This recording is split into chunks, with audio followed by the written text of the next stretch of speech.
Let me show you how to make chicken Alfredo and panini in just 10 minutes. Check this out. It's going to be amazing.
Alright, this is the final outcome.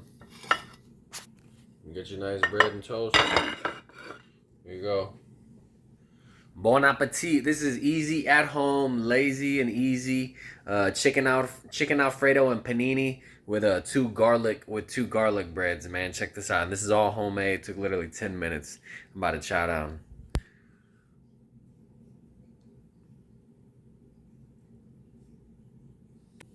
Alright, let's give it a try.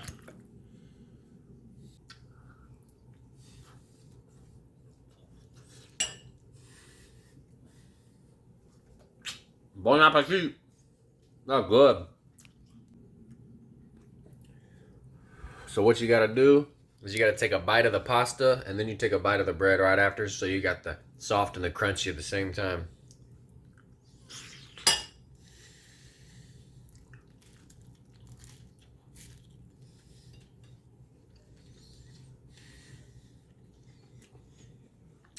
This pasta tastes like an Alfredo from Cece's Pizza.